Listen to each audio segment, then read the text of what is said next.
What's up, guys? I'm the Nerdy Ginger, and this is Spencer. No, I'm Link. Get it right.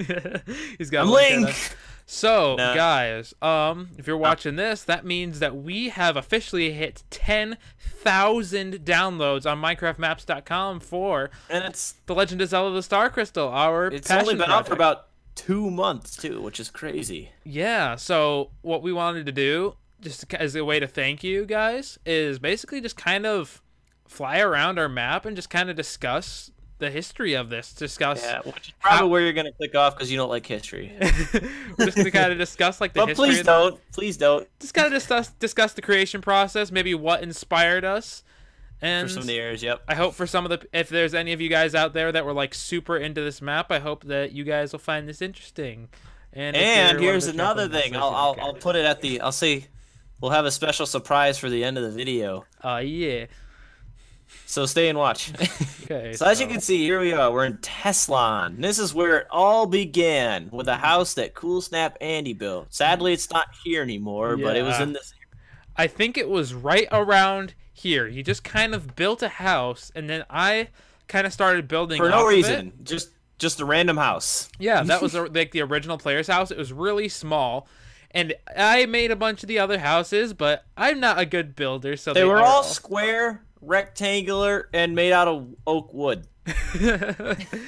Well, Spencer, you had a very creative process. Yeah, I kind of destroyed all of those and rebuilt everything. And here's a little funny thing. Our original warp house looked like a prison. It was literally like a square, it was literally like a rectangle. It was in this square. exact spot right here where this house was, is right here. Yep, it was literally just 4 iron doors all next to each other that led to different areas. Do you want to tell you what inspired the designs of these houses, Spencer? What inspired me? I had this app that showed me how to build houses, so I recreated them and then kind of transformed them a little bit to look different. So, yeah. And then this house, I tried to build a house on my own, and that's what it came up with. And this is the player's house. Definitely does not fit. It looks a little bit too modern for this area. It's still kind of funny. Yeah, it's kind of funny that just like, oh my god, I've like heard people say like, oh yeah, these houses look so great. Yeah, because we copied them out of a freaking app. Yeah, and then I just kind of I did rechange some of the stuff about it, so they're not the exact same, but there are some the layout like the framework is. I still find But that I don't care. It turned out good. I still find that kind of hilarious. We can kind of move on through. We just needed a first transition area. Yeah. It did start off pretty barren, then we started adding the stalactites. I don't know when we added the bomb wall with the Heart piece. fragment. Yeah, I don't know. It's not really a whole lot of history to this area. I mean, I do remember first creating this puzzle. I remember this thing. I remember thinking this was like the greatest thing ever. Yeah. How you could just start it up and then you could eventually look out into the But bold new area. we need a transition that was kind of like a cave, because at the time the forest is way over here, and yeah, it was really bad. It was all flat ground with trees just going up and a tree wall. Yeah, and if we remember, we might have a screenshot of it. It was literally, we might screen. not, but it was literally a wide open space, like just a normal forest. It with was like the completely same flat size ground. of this area, but imagine it all flat with trees. And then you remember that the little hidden area that leads to that first cave that everyone seems to get lost in for some reason. No one ever really seems to know that you're supposed to turn around, even though we kind of get like this little text bit. But originally, this was just gonna be on the edge of the forest in a random spot, and you just had to find it. Man, Yeah. that would have been a dick move right there. I remember what I was doing when I was building this too, because I was basically going on autopilot, building a bunch of trees in the original version Steven of this wanted forest. Steven wanted like a huge layout, and at the end of it, you'd see the dungeon. And we kept that. We just kind of condensed it a little bit and made it nicer. I remember watching an album review series called Regretting the Past about Creed's Weathered album. I don't know why. It's like a random memory that I just remember when I was working on the original version of it. But something that is cool, though, is during the Old Forest, the construction of the Old Forest, we did actually build this. So this was here in the old version. We just kind of built a new area around it. Yeah. Was it the same? Was it the same design? I think it was the same. I think you No, I think this is the exact same. might have been. I can't remember. It's been so I don't long. think it had the I don't think it had that little secret, the Arlen's basement, but I think it was pretty much like that. But yeah, because of all of that rebuilding, this first area and first dungeon took the longest to make. Yeah, We started this map in December, like July of 2015, and we didn't late release July. and we didn't release the first dungeon until halfway through February. Yeah, and all it included was the Teslon, the forest, and the first dungeon. And that was it. Yeah. Oh yeah, and that fire puzzle, we fixed that up because it burned down the forest one time. Yeah, the first time it burned down the entire forest because I didn't know that if you shot a flame charge at a block of coal that it lit that on fire. So now we have know. these barrier blocks everywhere to make sure that absolutely does not happen again. Yep. And even that sometimes caught on fire. So we kind of changed it again. So, all right, let's go to the first dungeon. Shroom Shrine. Okay, so this dungeon was this dungeon's my baby. All of it was designed by Steven. Some of the mechanics I did, but for the most part, this was Steven's work. Yep. That's why it's not very detailed. Yeah. I think this is actually the very first thing I started building was this dungeon. I think it was. I remember thinking, like, I don't want to start off with a forest dungeon or a fire dungeon. What other themes could we do in Minecraft?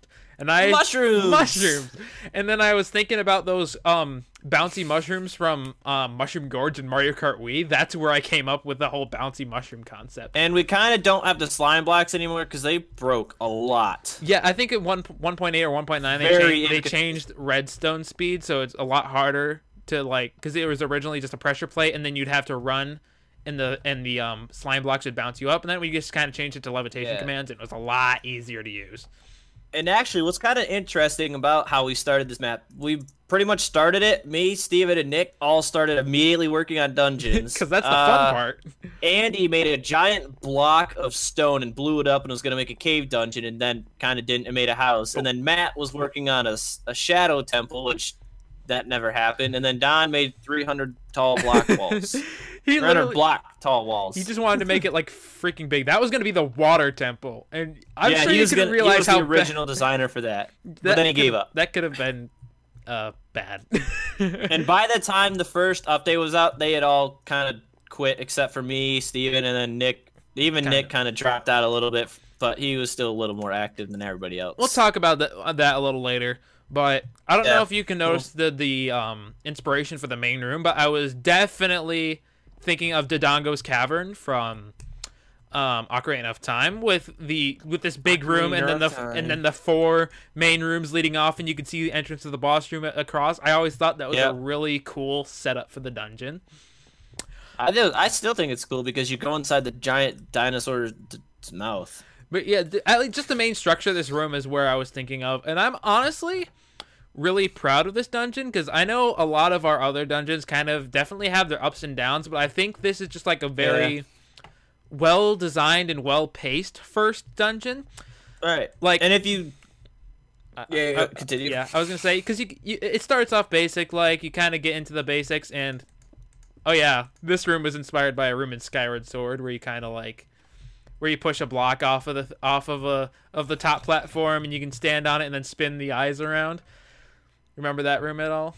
Oh no, that was in the first dungeon. Maybe. I mean, I'll probably put pictures up when I'm saying I'm inspired by certain parts. Yeah. But yeah. And if you notice something about this dungeon, it's not very multi-level.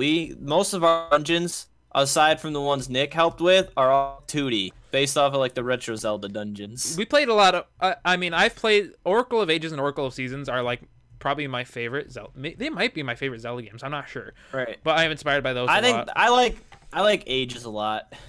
I say I prefer Seasons, maybe just because I've played it more. But I'm about to play through Ages again, so we'll have to see. Here's an interesting fact about me. My first Zelda game was Link's Awakening. Yeah. And then it was Ocarina of Time. And then it was my copy, and you lost it. Yeah. Well, Steven's the one that got me into Zelda. Yeah. But getting back on track, I kind of about how I thought this was kind of a well-paced dungeon because I mean, it does have a little bit 20 minutes. Not even that. It has like a little bit of backtracking, like just not a whole lot where it's Like, I like how it says the door's open somewhere in the dungeon with that lever puzzle over there. It's not like one of my dungeon designs, which we renamed Backtrack Bastard, which doesn't exist anymore. It was really bad. I kind of liked how you had to kind of figure out that you were supposed to go through here. Oh my god. Parkour! This parkour used to be a lot more difficult. Yeah, let's show them what it was like. This used to be like right here. So it was like a 4-block jump. Or a 3-block one up, which are the 2 hardest jumps. Yeah, there was no checkpoint whatsoever. I had a lot of trouble doing this. It was pretty crazy. It was. We should go show them the bosses. Yeah. How about this, guys? Welcome to the very first boss, or the second boss we ever created, but the first one in the map. The first boss created was gonna be in my dungeon that I scrapped. Yeah. But we came up with this, and originally we had a health bar system for it until Minecraft 1.9 came out and broke the Ender Dragon. Couldn't figure out how to get the boss bar to work. Yeah, we originally had like an Ender Dragon outside, and every time you would do damage, it would do like a TNT that would blow up. And I'm glad we got rid of that. That thing was noisy. But yeah, I don't know what we were thinking when we came up with this. I'm pretty sure I came up with it, but oh yeah, you did. You did. I mean, just look at his name quick. As you can see, especially early on, we were taking this very seriously. Yeah, we had a boss High Face and didn't want to change it. And another one called Shroomus McBoobus. Let's go show you that one. I mean, again, this name makes sense. It's high up on the ceiling and it's high off shrooms. And it's a face. Like, what other name could it possibly be? Right. I don't know if there's really much to talk about Shroomus McBoobus, though. Well, we can talk about the name. I was literally joking around for just doing that, and we came out with that name, and that's what it was. We couldn't come up with anything else, so... Shroomus McBoobus. Again, a remnant of when we were taking this map not very seriously. Right. But it's a fun time, though, and I still have like a really special connection to this dungeon because I designed. It's kind of cool to look back at that, seeming that was like one of the earliest things we did. It was the earliest thing I did. Well, for you, yes, the earliest thing I did is right next door, but it's decommissioned at the moment. And like a chunk of the map's missing too. Yeah, I deleted that for a reason. Yeah, we're still thinking about fixing it up for a future update, but perhaps later. So let's go ahead to the next area now, which is Lost City Castle Town, which... I know Steven had some inspiration with this one. How about this bloody maze cave? Oh yeah, that. I always considered myself to be one that was really bad at making mazes, and I tried, and I guess it turned out to be really difficult for most people, especially Steven. Okay, but the thing I'm happy that it turned out hard. Well, the thing is, I actually made it really easy, to be honest, because this section right here used to be completely blocked off. So like the only way to start by going left. The only way was to go to this kind of obscure way, but I really just felt like, especially for like the second area in the game, I didn't want people quitting on it so early because this maze could be a pain in the butt. If you started by going right, you were absolutely screwed. Yeah. The original version of the maze was actually a little bit more simpler because it was just a 3x3 tunnel of stone. There wasn't all these like elevation levels and the mine shaft tunnels and whatnot. Yeah. So it was barren, but I didn't like that. I like my detail. Yeah. I do think that adding this made it a lot easier, though. It allowed you to spend a lot less time in it, and you can just kind of get to the next area more quickly. Like, I think there was a thing that we needed to realize, especially through, like, there's certain areas where we don't need the player to get stuck or to have a hard time. I think with this transitional area, it really wasn't necessary, especially since we were going to have like an actual puzzly area later in like the form of the Lost City ruins. I figured, in this I kind of figured we'd kind of come full circle. Oh my god, the lag of it rendering the castle town. Yeah. I figured we kind of come full circle and have you do the whole fire thing again. It's like, okay. Hey, I suggested that, and then you kind of shut down the original idea because you didn't want it to be reused. I did? Yes.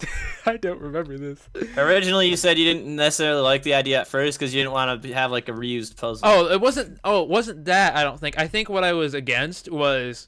I didn't think it made sense that you were just going to come... The only way to get to the castle town was through a mine shaft. I thought that was kind of weird. I was kind of hoping that we could have more like a Hyrule Field type thing. Well, we got something. It's not great, but it's there. It's definitely not what I want it to be, but it serves its purpose. That's the part that I thought was weird. So yeah, and then Spencer made all of these walls by hand. It took about 4 hours, and I didn't do any cloning commands. I built them all, like all these blocks I placed. And why don't you tell them what this town is actually like based off of? Do you not remember? Did I say it was based off a Fire Emblem level or something? Yeah, it's based off a city in Fire Emblem. They had like the shopping district at the top and houses on the lower part. I never saw what the city looked like. It sounds familiar. I don't know if I don't know what level I'm thinking of. I'm pretty sure that you're right about that. That was based off of some Fire Emblem level, but maybe it was off of a level I haven't played in a long time. And originally, this wasn't even the original Lost City Castle Town either. Nick was going to build a 3x3 one. We deleted that. I think originally... And actually, that city was right off the end of the maze cave. There was no teleport. It just went right in. I think... But yeah, the whole concept of... Yeah. The shopping district on top and the residence district on top. I guess it was based off a Fire Emblem level. I don't remember what it was. I want to say it was from either Awakening or one of the Radiance games, but I'm really not sure. Other than that, there's not really a whole lot to say about this except for the Easter egg of my house. Yep. Of me. I'm working on the map and YouTube money from before the copyright strikes. Oh, yeah. I literally went a year without making money off of YouTube thanks to copyright strikes, but it's better now. And then we kind of touched on it a little bit earlier, but these planes, there really wasn't much that inspired us. We just kind of needed like an area that connected the rest of the map together, so that's kind of what this is for. Pretty much. I guess you could. It's not very cool. I guess you could say it's Hyrule Field. I guess it's essentially what it is. There's no enemies. But yeah, we've got our handy dandy achievement wagon though. From Le Blobber. This is the guy this was the first person to ever record a map of a Let's Play, and he was German, I think, right? Yeah, he was. Yeah, it was in German. And he still watched it. He deleted his episodes. He recorded episodes back when I think the second dungeon came out. Dungeon. It was through the second dungeon. Yep. And half of his video got corrupted or something, so then he just didn't upload the rest, and then I guess they got deleted. I did message him at one point about if he wanted to continue the map. He might have made videos about not wanting to make videos, but I don't understand because he's in German. Oh, yeah. But I'm not sure. Does this castle look familiar to any of you? Because I saw it in a YouTube video and built it. Except it had a red roof and I changed it to blue, and that's really the only difference. And the stained glass windows that I added. That was literally the only difference too. We were very creative with this, as you can see. Actually, no, I added all these stairs in too. I made it a little bit more detailed than the video had it, but I didn't want to spend hours designing my castle. I mean, it's still a good. Sadly, it's still a good-looking castle. You remember the Atriano server with Nick's castle and how we were actually gonna possibly use that? I wish we still had that. I wish we had that. I completely forgot about that. Nick built like the front of a castle on like a creative. Which we could have either used as this or Hero Brian's castle. That would have been amazing. It was huge. It was so detailed. I helped a little bit. Yeah. But it's gone. I think it's a loss. I think it got lost in all the Atriano stuff because that's what we used to use for server. Oh yeah, God, that was hell because I had to be on. Person had to be on in order to even work. Then we moved on. And then you had to wait like 20 minutes because so many people. Oh yeah, and then that's another reason it took it long. And then we moved on to Minecraft Realms, which is like $30 for every 3 months. And then you found Shockbite. Yeah, and then I found Shockbite because somebody was using that to work on the Pokemon Cobalt and Amethyst map, and it's $2.50 for the same equivalent of Realms, which is $9. Yeah. Well, actually, no, it's $12 a month unless if you buy it in a pack, which lowers the cost. Yeah, slightly. But I'm pretty much just gonna keep that server because I'm gonna use it all the time, and it's $2.50 a month. Yeah, I can afford $2.50. Yeah, $10. That's a little too pricey, and it's pretty much the same quality too. I mean, as far as we know, anyway, it is easier to change your map and swap maps on there. Realms might be a little better, but I mean, it's not like I'm on a huge server where I'm like hosting minigames or something. It's just something for my friends. So it's just like a personal server for us to get on, play like a map if we want to, or work on a map if we want to. Yeah. So Lost City Ruins, this area I also designed mostly. Yep. I did the detailing in all the buildings. They're all facades. Yeah, the thing. They're not built in or inside. Like if you come back here, Yeah. you should show them it. What? They're just backs. Go on this side, Steven. Go on this side. There's nothing. Yeah, they're just the front of the building. Oh yeah, but the whole reason that we had this idea, if we actually go to the actual dungeon, this is the dungeon that Nick started to build. It had he had this Triforce in it, and I was wondering, like, why would the Triforce be here, right? Yeah, this was here before the city and all that stuff. So then that's when I had the idea that, like, what if this is like an old castle or something? This is like an old version of Lost City Castle. Yeah. And so that eventually became the theme, even though it doesn't really make sense that it's all inside outside. Well, I guess you could say it's blown up, but that's where that whole idea came from. And that the, like, hey, if there's a ruined castle, there's got to be a ruined castle town. Now, if you look at this castle right here, I did design this one. That was all by hand, too. Yeah, it's pretty empty, too, on the inside. Yeah, except for, like, the little invisible maze room that gives you the torch. Billy Bo 10K actually freaking uses that item. If you guys want a really good Let's Play, of somebody playing the map, check out Billy Bo 10K or Billy Bo 10,000. I've been watching his Let's Play, and it's actually really good. He's about to finish it, actually, at the time of this recording. Ah, nice. He's just I don't know if I've seen much of his. You should. There's also I'm Kibitz, but I'm the main creator, and I haven't watched as many Let's Plays as you or Nick.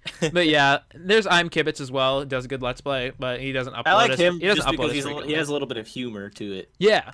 Billy Bo 10K is like a full-on Zelda fan. He's like exploring everything. He's 100%ing it. I love it. Well, that's good. I like the 100%ing aspect. Let's see. I don't know if there's really much we can say about this dungeon other than the fact that, yeah, Nick pretty much built this whole thing, and I thought it was amazing. Yeah, but Steven helped. Nick built the first half, and then Steven helped collab with him on the second half, which is all the indoor stuff mainly. Yeah. And then both bosses, I don't even know what I was thinking when I created those. I guess I was just thinking that this was like slimy or something, so it had to be slime related. And the only slime I knew was Jerry from Cactus, so I threw that reference in there because why not? And he's my favorite YouTuber as well. Yeah, cool. But I remember thinking this was amazing, and that was a really good step up in the fact that you actually really had to find your way. This is 3D. A lot more 3D oriented, which Nick was a lot better at. And what's really crazy though is this dungeon, if you know what you're doing, it does not take like much longer than the Shroom Shrine. So this dungeon is actually kind of short. Yeah, when you know what you're doing, I can get through the first half in like 5 minutes or something. Which is kind of crazy because you're going from this dungeon, which seems really short, to mine, which seems ridiculously long. Oh my god! It's the second longest dungeon in the game. Oh my god, dude. It probably is the longest in the game. Well, no, the Sky one is definitely longer. But yeah, this is like the second half of the dungeon, which is where which is where I started. Just go through the door. Screw the enemies. I know. They show up, whatever. and I figured we should start adding some non-linearity in here, so you can get either of the two keys whenever you wanted. Yeah, if you want, you should show them the boss too, real quick. Just do a little flyby. Yep, this is Slime King Jerry. And that's something that there's like complaints about every boss. Yeah, because some people don't like that they're stationary, but at the time I made them, I didn't know how to make a boss that wasn't, but then I made bosses in the more recent time. I made bosses that weren't stationary, and then they're like, yeah, that's too easy. Which I could see both perspectives. Well, it wasn't even because it was. If you're talking about Rush of the Sky Beast, we'll probably talk more about that later. But no, I'm talking about the Kakaran Commander and like Hero Brian even. Oh yeah. Well, that's mostly because it's just a normal mob. No, the problem is we have the Master Sword just Smite 3. So it wrecks zombies. We tried. That's the main thing. That wasn't there when I made the first entity boss, but it was for Hero Grind, and I knew that. Let's take a look at Bold Stone Mountain. Should we tell them where this came from? Because they obviously know by now we didn't build this. Hell no, we did not build this. I was looking up a map. This is like a rock mountain map, and we kind of just imported a big area of it and just used the taller mountain. We did it to our liking though, except for certain parts which are very shoddily MC edited. A couple of the surrounding mountains. We kind of did something really inappropriate with the mountain before the rest of the stuff was here too. Oh my god! I don't know if I'm gonna say that or not though, but we did do something really inappropriate. But we did. This is the origin of the Fishy sex. Fishy sex sound. And let's warp over. We don't have to necessarily stay in order. Not necessarily. No. If we go to Zora Palace, you might. Why don't you show them what it is? So you can tell how mature we were when we made that. Here we are. The one where you can hear the Zoras having sex.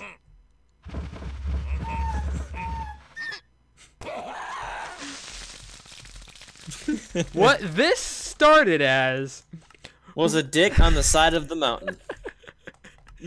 We built a penis on the side of the mountain, and then eventually... Actually, I want to say it was this side right here, too. And because there's a flat side, and then we drew I cobwebs coming out of it. And then we had a dude's face. A really derpy face that was slurping it up. And then we actually added sounds to it, which was that guardian flopping sound that you heard at the end of... Yep, and then we just... repurposed that. Shit. We were laughing for like hours. We couldn't stop. We could not stop laughing at it no matter how many times we played it. Like, thinking about it, like, how could we have ever made that? But, I mean, who would? Everybody does it all the time in Build Battle, so how is that any different? It was hilarious, and that was the origin of the whole fishy sex thing. Yeah, that's where it came from. But yeah, there's some insight. Back on topic, the whole mountain thing. Yeah, we wanted to do something kind of like Death Mountain, but we couldn't really have, like... We tried making a mountain, but if we wanted to make something on this scale, we didn't know about, like, the world painter thing where you could make your mountain with that, so we would have thought to build it by hand, which I tried. Not only that, but this whole surrounding areas thing, you know. Because it would have been all plain and just flat grassland, which that would have looked really stupid. Or you would have been able to see other parts of the map, which would have looked pretty bad. Yeah, this is like quite a ways away. It's over 1,000 blocks away from the rest of the stuff. But yeah, we basically just empty edited a map in here and started punching holes through. And then I didn't want it to be like a generic mountain where you progress up it and then your rewards at the top. I wanted you to have to go up, but then gradually go down. Yep, you go up, you basically do nothing, and then once you find the minecart, you do all the puzzles to bring it down. You can blow up the which I thought was kind of a cool idea. It's not a very long section of the map, but it's still kind of unique. And it does, and I really like it. It does have and some crazy. It doesn't have some decent puzzle portions. And it's crazy how much cobblestone and fences can make this area actually look kind of nice, even though it just kind of spammed it. I've cut down on some of these in the past because sometimes they were just so much. But I kept adding them back. Boldstone Village. Basically, the entire Boldstone area was Spencer's. I made the entire village. It originally started out with me because I wanted to make a cave thing, but obviously making a cave by hand takes a little bit of time. So I originally started out by filling a giant area of clay and trying to blow TNT holes up in it to get this natural looking thing, which it never looked good, so I abandoned that and just was like, you know what, I gotta do this. So I built this by hand, and I was expecting something way bigger than this, but this turned out really good. Yeah, it really did. I was impressed when I just came on like, oh, you did all this in the past 2 days? Oh, okay. Good job. Yeah, it took me a little while, but it's definitely worth it because it does look pretty cool. It does look pretty cool. It's like a legit. And I also paid tribute to myself down here as well. Where Steven has a house, as do I, because the Goron race is my favorite in Zelda. I like rock people with nipples, rock nipples. Making a map of a map. You want to explain? Do you know how to explain this? What this actually means? Okay, so I am making a map of a map for a map that I am making. So I am making a map. That'd be Zelda, or making a map of a map. So the final one is the Zelda map. Okay. You can start over. I could probably explain it better than you can. Yeah, honestly. I think you can explain it a little bit better. So what he's referring to is he is making a map, which is this map system on top of the dungeons. Which I'm really proud of how that turned out. It's such a good thing. Map of a map, which is the map in my hand, except this one's zoomed out for some reason. For a map, which is the adventure map as a whole that he's making. Yeah. So he's making a map of a map for the map that he's making. So that's what that means. So now let's actually head into Boldstone Prison and show them this hella dungeon that really should not be the third dungeon. Yeah, we were originally planning on having 8 dungeons. Where did all the lava go that was right here? I got rid of that, remember, because I made a shortcut. Oh yeah, that's right. Made a shortcut from here. Never mind. Okay. So you could probably, if you ever played Ocarina of Time, you could probably kind of tell where this was inspired The fire by temple, the obviously. which I probably inspired it off that, but for a long time I completely forgot about that because I hadn't played Ocarina of Time in a long time. So when I was playing back through it and got to the 6th dungeon, I think it was, and going and rescuing all the Gorons, like, oh, that looks like my dungeon. Yeah, that was Dungeon 5. I must have drawn inspiration from it. Yeah, I feel like there's a couple of places in the map where it's like, I don't know, either like unintentional inspiration, like it's just kind of ideas that got in my head. I don't know if I'll remember all of them now, but obviously this was. But yeah, this dungeon was 100% built by me, and it used to be Backtrack Bastard version 2. It still because there were no. It still is pretty backtracky, especially with this. I know one Let's Player had the idea not necessarily shortcuts back to here, but maybe more than one station would have made this dungeon a little bit less of a pain. Like, what would you think of that? I don't know where we would add it though. Like, what do you mean station? Like more than one place to change the iron and gold doors. I see. I'm not sure where we'd put it though. That would definitely change the dungeon a little bit. I mean, because that's part of the challenge is that, but it also is pretty annoying, I will admit. Because, like, I'll be honest, I used to really hate this dungeon, especially when there was a bunch of parkour that had, like, bottomless pits in it. You would die if you failed. So you would have to go back to the beginning of the dungeon every time you failed any parkour. I think there's a section. Yep. I think there's a section of it up here. No, not here. Not. It's on the 2nd floor, but it's not in this area in particular. I know where. But yeah, this dungeon, the layout of this dungeon is actually the exact layout of my first iteration of it. 'Cause I built like 4 different dungeons, and all of them are scrapped. He was never satisfied with the one he had. The reason why I scrapped the first one was because it was only block puzzles, and I was really obsessed with that. You still are to an extent. And then I realized that, and then I decided to build a second dungeon that kind of was the same, all block puzzles again. And I only got about halfway done in that, so that one got trashed. And then I tried to build a dungeon that instead of being rectangle rooms, it was going to be like the shape of a dragon. And I didn't get very far because I realized that would be really short and look really weird. It'd be hard to get through. We don't have that anymore. And then I went back and made another one that was pretty much all identical square rooms with teleporters. That was the Backtrack Bastard, which that dungeon was pretty much complete, the entire thing. And then I scrapped it, and then I made this one. I was getting mad at you. Like, legit pissed off. Like, dude, this is the 4th freaking dungeon, and you want to scrap it again. It's fine. It's a good dungeon. And that's part of the reason. That's part of the reason why the update that included the 3rd and 4th dungeon took so long to get out, is because I had to work on this dungeon. If I had already had the one done at the beginning, that update would have the map would have been done way sooner. Yeah, I was working on the 4th dungeon pretty much the entire time. It's like, oh, we're gonna finish the dungeons about the same time. Nope. I finished slightly before, and then just kind of migrated to Steven and helped him finish some stuff up there. Yeah. So, but speaking of that, let's go to Zora's Domain. Or Lake City, yes. Close enough. We are up to 35 minutes. I'm just going to have this all in one video. This is going to be like a...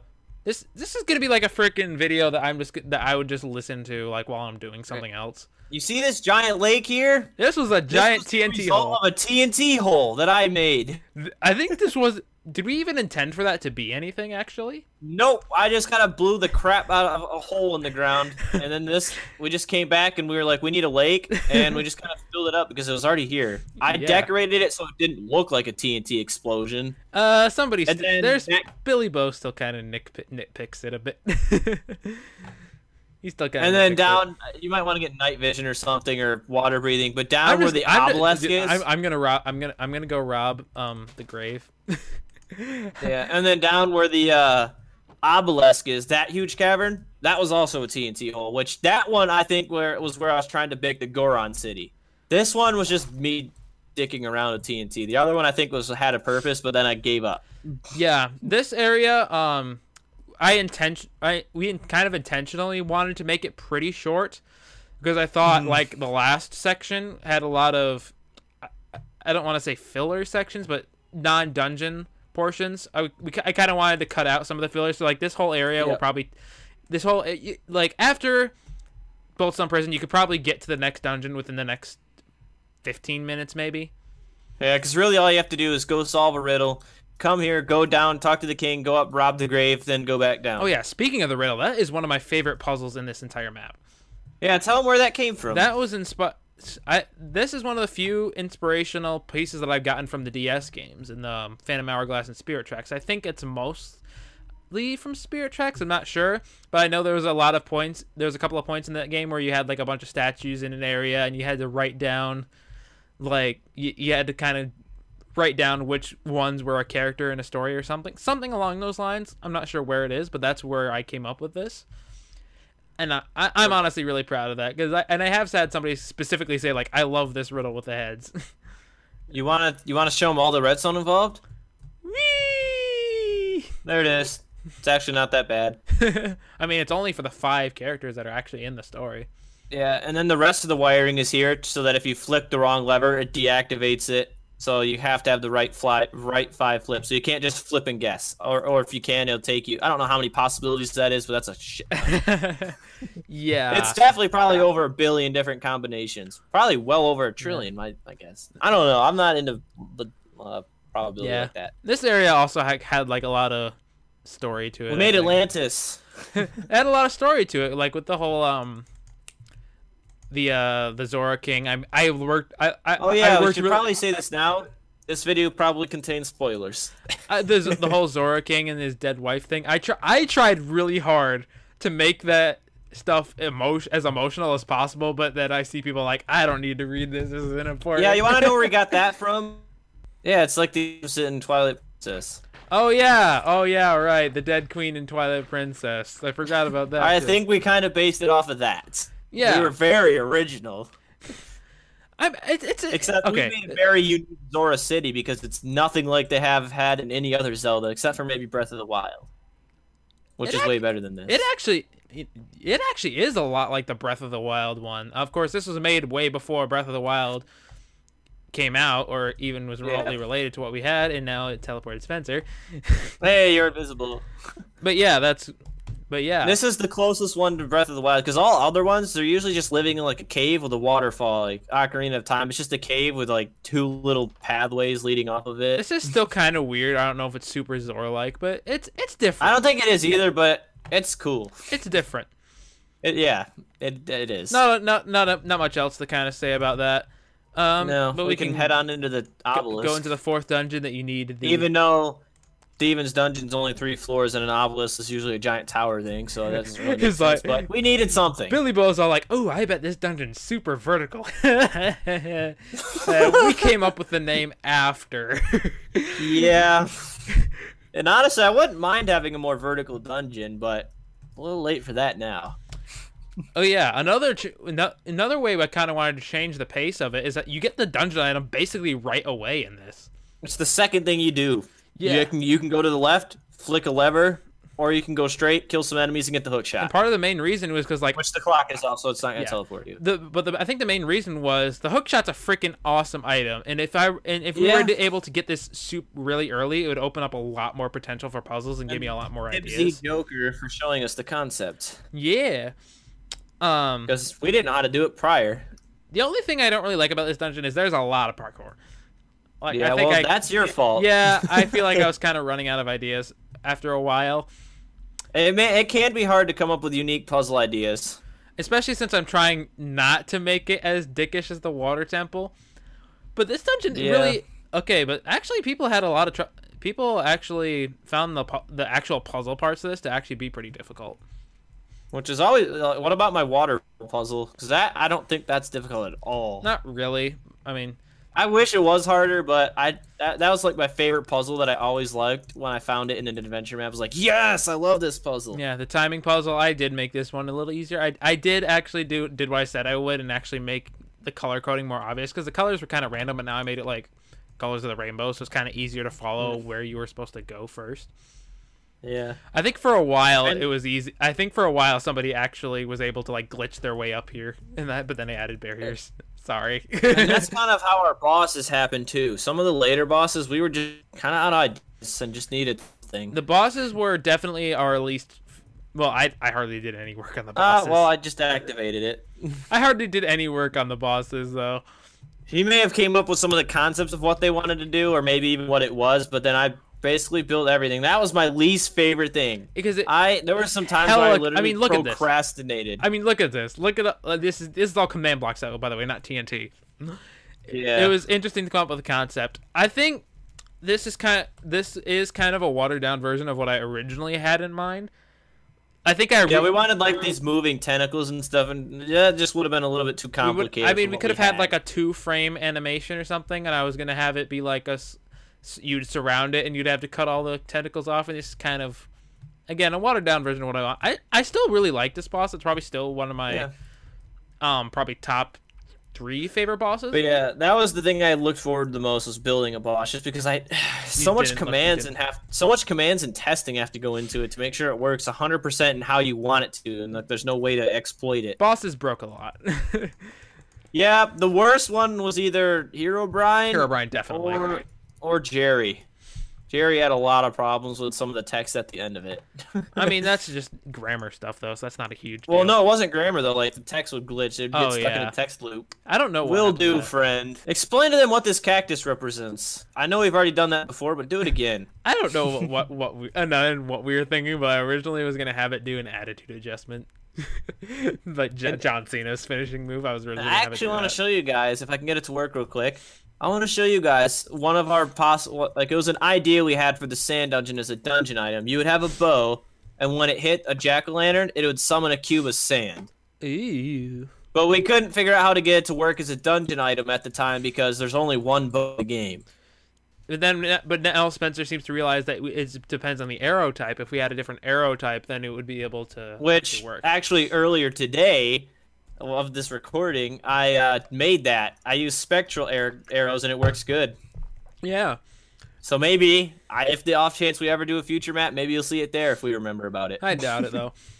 Because I'm working on my own project right now. I'm working on recreating Oracle of Seasons in Minecraft.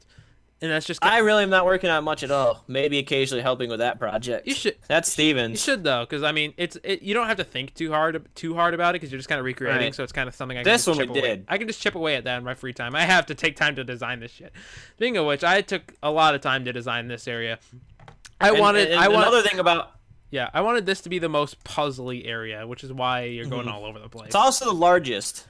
Yeah, and it's got like 2 little mini dungeons in the. I don't know if this is one super mini dungeon, and 2 like little puzzly things. Yeah, 2 little temples. The little minecart area. But actually, it's a little different in here. It's kind of glitchy though. The reason why this map is here today is because like 2 years ago, I had the idea to make a Zelda map, and then Steven told a bunch of everybody else, and we all got together. And that's how it's here today. And the determination of me and Steven to not give up, which we almost did. I think I'm the one that we should really do this. Like, you made Steven's the one that kind of promoted it to everybody, and I'm the one that kind of brought up the idea of starting that. And then I'm like, dude, we should freaking do this. And then you ended up doing more work than me anyway, but whatever. Yeah, well, I mean, I am the lead creator. Shortly after we finished kind of like the first dungeon and started or close to Teslon, we kind of abandoned for like 3 or 4 months. Oh, yeah. So it almost didn't even happen. I think that was mostly because we just kind of lost interest. It was also because of Atronos. Or started his college thing. Yeah, early college. But I think it was, again, that was probably a big part of it. And Atronos, because screw Atronos. That's a pain in the butt. It still exists, but who needs that 250? This is just kind of a transitional area. We got Arlen in there. We kind of wanted him to return. I kind of wanted him to have a little bit bigger of a role than he ended up having, but whatever. He's inspired after Indiana Jones. I don't know about his character, but his skin is Indiana Jones, so there's that. I don't know if you want to talk about Kakarin Outpost at all. Yeah, I designed this entire town layout and built pretty much everything, aside from when we cloned all these houses. Actually, no, I think I used structure blocks, but originally, I wanted the desert to be more of like a mesa desert instead of like the desert over there. So I kind of built these walls like this, and oh my god, it took ever. But then because I built the walls and then I went back and terraformed it, so it actually looked a little bit more natural. And then, oh man, it took me like 4 days, and that's all I would work on the map. I'd get on, make like a quarter section of the wall, and get off. That was my work for the day. All the rest of this was literally just copy and paste. Actually, just like a bow and arrow, actually, like a voxel sniper. Oh yeah, yeah. That's how we made them. That's where that bow concept came from, by the way. That bow idea, we made that, and then we kind of repurposed it into possibly using it as a dungeon item. That was probably going to replace the elytra for a while. Probably would have been nice because the elytra's super. And here's a little throwback. This was the original layout of the desert. And as you can tell, it's pretty much identical. Yeah, I originally designed it on paper, and then to make it a little easier. And we got my cool little statue guy. It wasn't a cactus at the time. But yeah, you can literally see it's the same layout. We got the tower that you can shoot your way through. It's got a dick. I'd probably put that there. It's got a. And actually, we also made a layout for Lost City Ruins, but I think I deleted that. I was mad at him about that. I wanted him to keep it because if people were flying around, I thought it would be cool if they could see all the different layouts because we had. Yeah, and here's one of our TNT happy times.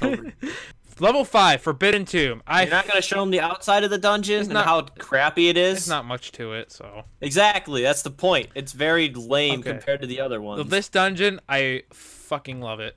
Nick built most of the first room, but not a lot of like the mechanics. We added those and then branched up. So pretty much. That's why 3D. Pretty much what he built was this entire wall right here, and then I think Spencer built this tower. Yeah, and I built a tower because we wanted some way to get out of the dungeon, and we had that. He built a couple. And actually, he built a couple of these little corridors, and then we just kind of started building off of this because we wanted this to be a lot more 3D oriented.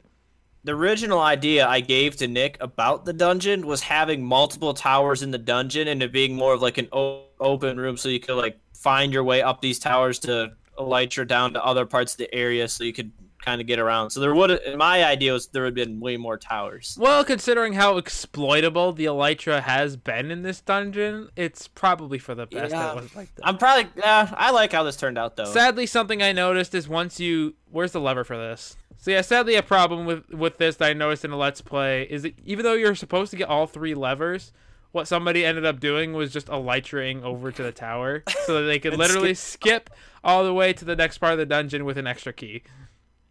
Yep. Well, when this dungeon is working like it's supposed to, I love how non-linear it is. I purposely designed it to be super non-linear. Like, you could start out by going this way, there's a path that way, then there's 2 different area like things you can start out doing on that side. Yeah. There's this bombable wall here, there's a locked door here, there's a locked door there. The funny thing about this is, even though the mini-boss is technically the last thing you should do, it can technically... You could do it, that could be the first thing you do. No, not the first things. Not the first. Like the third, maybe the third thing. The second or third, because you do have to come into this room and do the 2-part puzzle to get the elytra. Well, you go through the moving platform, and then you jump across the blocks, and then you go to the witch thing, and then you got the jockey room, which that was really glitched too. Yeah, and you can do the rotating room puzzle as well, but you can't get to the mini boss without using the elytra. Until you do them both. Without using the elytra, you can't get to the rotating room.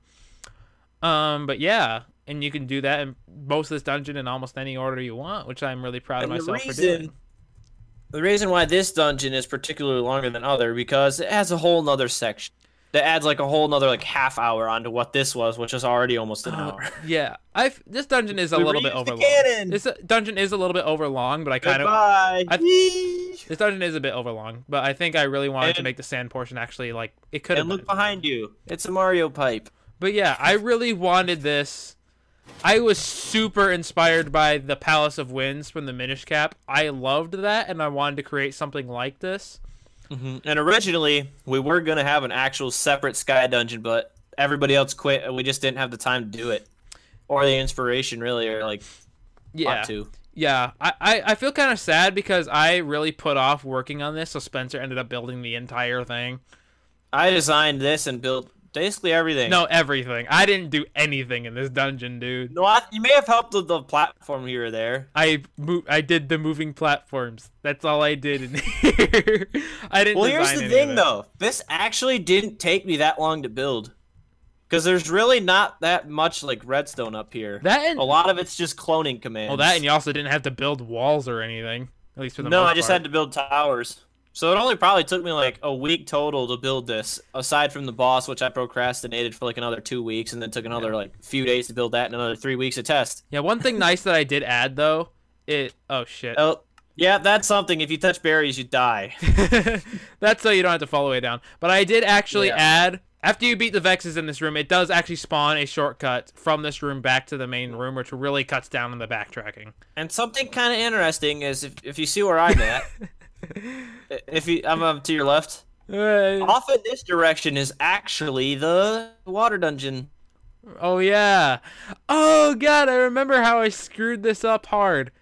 Because I had to there it is. I had to hardcore MC edit a whole bunch of empty space out, and I accidentally MC edited too far and ended up cutting out a whole. And cut out like half the dungeon. Maybe not half of it, but I definitely cut out like most of the boss area, so that ended up being really bugged for a while, and I had to replace a bunch of stuff. Well, you cut out a lot of the top floor got cut out, because I remember all the test floors when you MC edited it back in, a lot of the test floors were just glitched. Well, a lot of that was under the top floor is the thing, so. And let's go show them the boss real quick, because this was the first moving block boss. Yeah. And it's actually the only moving block boss. It's kind of underwhelming, sadly. Yeah. Let's just show it off. You're beating me to. It's the only one. You know what? Screw these. Use the Ugg sword. Go away. I don't have the Ugg sword. You have the Ugg sword. I need one. And I also have the potion effects. I can give you one. Yes, here you go. Ugg sword. Blammo! Blammo! And now this is where the unique part came in. Dun dun dun dun. It actually moves around, and you can shoot it in the eye. And that's what you're. Ouchies, my flipping And eyeball. then it's basically over already, which is kind of sad. But we really just wanted to get this part of the map done, especially because this two-part dungeon took a long time, as you could probably tell. It really did. So we just wanted to get this done and get to the end of the map. Especially, so the next area is the old taken over castles. So this is the destroyed Hyrule Castle over here. Yep. Go tell them about. I basically just built one. How this came to be is I took a copy of the castle, cloned it, and then blew some holes in it with TNT, and just kind of made it look all nethery. Yeah. And it looks pretty good. And you want to tell them how many times we've broken this? And Steven, when you were talking about how some guy said he got stuck here, the way out was just literally right here. Yeah, I noticed that, but I still added these little platforms to make it a little more obvious how to get out.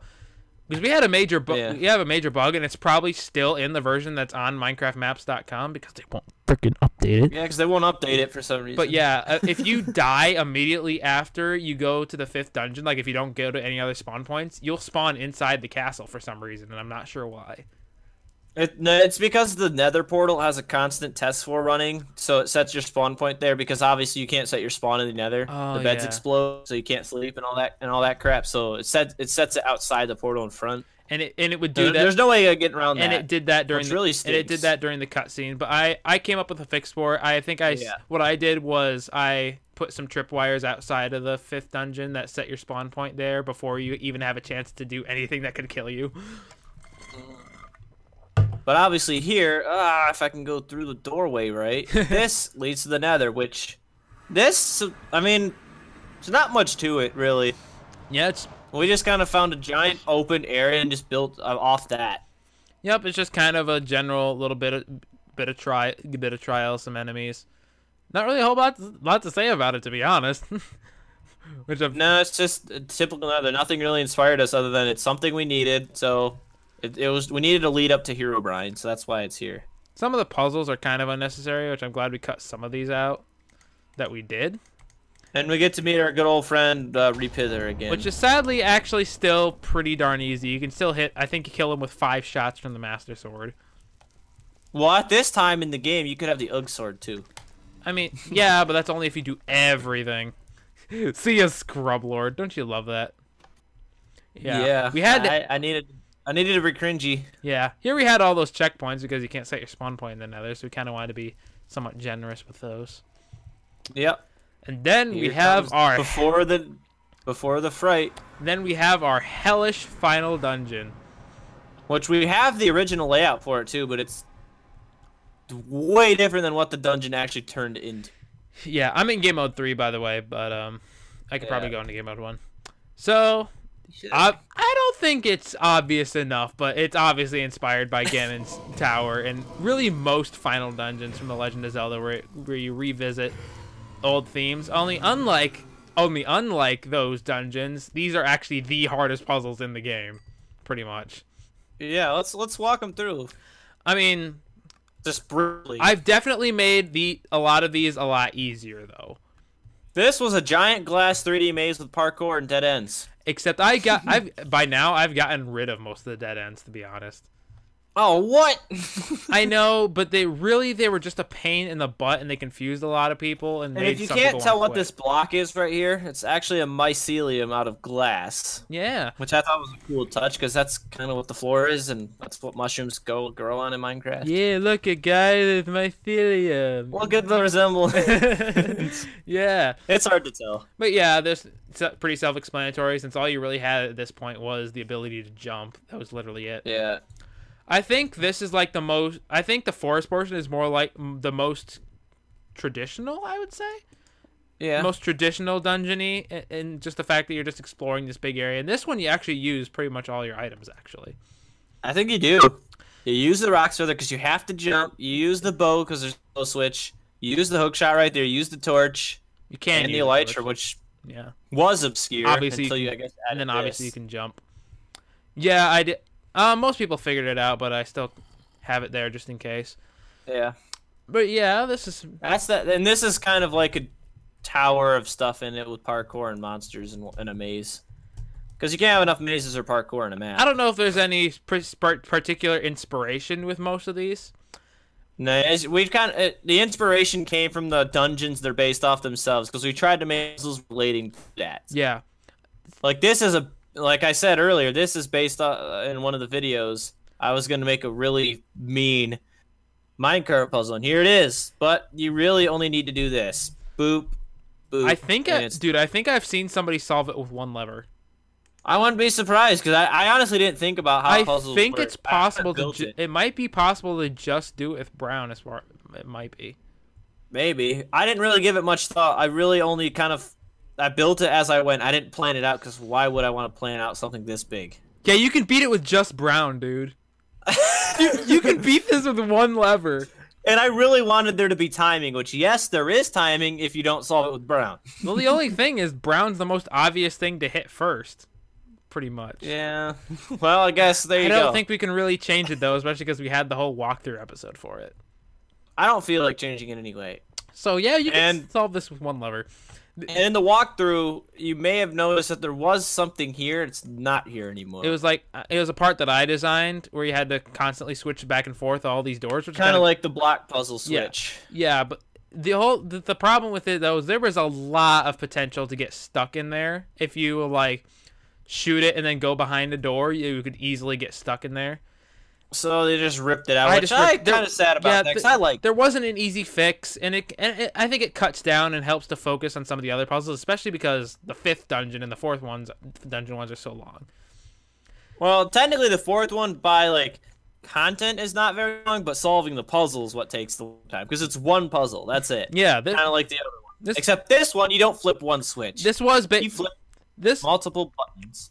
This one was based off an original puzzle idea that I had in the water dungeon. It was the really easy puzzle, water puzzle. I'm honestly kind of proud of this one because it turned out. I think because it's actually very difficult, but I still find it fun. Really is. I still find it fun to solve, to be honest. Especially this part right here actually requires timing.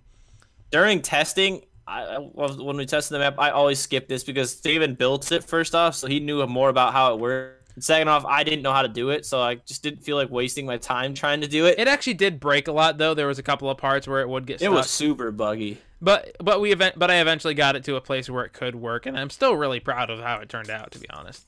Yeah, I think I like it a lot too, even though it can be a little pain in the ass time. You do know how to solve it legit now, right, Spencer? Maybe. You can. And then finally, we have this. Now that I've ripped out the part of the fire dungeon, this is definitely the longest portion. Yeah. It's definitely a lot easier than it was when we first started, though. Like, for one, I think these tower things are a lot more clear. These tower things are a lot... I think it used to be, like, just a 3-block... Like, a 1-block hole, so you could barely tell from a distance where the entrances were. Yeah. And also, it was really buggy, because what we're basically doing is cloning these 4 towers over and over. I think these towers used to be... Yeah, I still have the originals over here. They used to be over here. Yeah, they were out of render distance for some people. Yeah, if you had a low enough render distance, it would not work at all. And Steven thought it was just the buttons, but we eventually figured it out that it was not the buttons, because it always worked for me, but it almost never worked for Steven. But he always has his render distance low. Yeah, because my computer's not as good. But yeah, this is definitely the longest and most complicated portion with the whole rotating tower thing. Except, well, we inspired this based off of, like, almost every single thing that was in the sky/sand dungeon, because we have a rotating thing, which is the room. We have moving platforms. We have a redstone puzzle, which is in the sky portion. We have a music puzzle. We have this giant mob tower, which is a carrot outpost. We have parkour. This is pretty bloated, though. But funny thing is this... Yeah, I'm not going to go... And we tried to make it look 3D, which we did an alright job. I'm going to try not to go too much longer, but this rotating tower thing was something we actually wanted to have in the 5th dungeon. That central room where we now have those floating platforms, we wanted to have something like this here, but it wasn't... I don't know why we didn't really do it. Maybe it was too complicated or not complicated enough, I'm not sure. Alright. But we ended up using it here, and now it's the hardest room in the dungeon. Let's go back to redstone spawn where all the guts of the map are, and we can end it. I mean, I guess there's not a whole lot else to say about the final boss except for how long it took for the repelling things to take. Oh my gosh, yeah. Repelling the fireballs back, that took forever. That's Steven. pretty much the only other thing to say. Look at me. What's up? Why would you do that to me? Because I had to. I had to do it. Okay, guys, so I think we should probably stop our rambling for now. Before we end it here, that surprise I mentioned earlier. Steven kind of touched on it when we were talking about it, but that my old dungeon, I will fix it up. It's not going to be something that may happen. It's going to happen. Just might take a little while because I'm going to be starting college soon, too. Oh, yeah. But, yeah. So I don't know how much time I'll be able to work on this, but for the most part, everything's here. I just gotta kind of redo the commands for it. And fix it. But I probably definitely will redo this. And here's the first boss ever. Right in here. We won't show you in action, but you can get a picture of what it looks like. Does it? Does it work though? Yeah, it does. Go back on the pressure plate. I mean, it's still pretty similar to what the mini boss ended up actually being, though. Yeah. Hydralisk, comma. You gotta shoot its mouth. Yeah, you shoot it. Is that the only part when it activates? Yeah, they do. And you can tell this actually has a working health bar still. Like, if you go over there, eventually you'll see the thing go away. Yeah, and this is still pretty similar to what it ended up being with the whole 3 platform things. And see? His health went down. You had to do that 5 times. Yeah. I don't remember what it gave you, but there he is. And I'm proud of it, because this was the first ever Minecraft boss I made. And that was back when I was like, how the heck am I going to make a boss? I've made 10. So, yeah, we're going to end up fixing this. We're going to fix this up. Do you think you'll fix up this actual boss and make it actually work? I mean, it does work. This boss does still work, though. Are you going to keep that mini boss, yeah. It just won't have a main boss. So, guys, I think we're going to try to let's try to end our rambling here at over 60 I hope minutes. you enjoyed it and enjoyed some of the history behind our map and where things came from. Basically, just rambling on about our map for an hour. This is gonna be take freaking forever to edit down. Well, that's your problem. Well, I hope you guys enjoyed this video. If you did, be sure to leave a like on this video. Go download the map with the link in the description. Hopefully, it'll be freaking updated. Yeah. And thank you for the 10K downloads as well. We very much appreciate it. We did not expect our map to get that much. Now we just got to get a really famous YouTuber to play this. That'll actually finish it. Hit me! 5 inch. See you guys.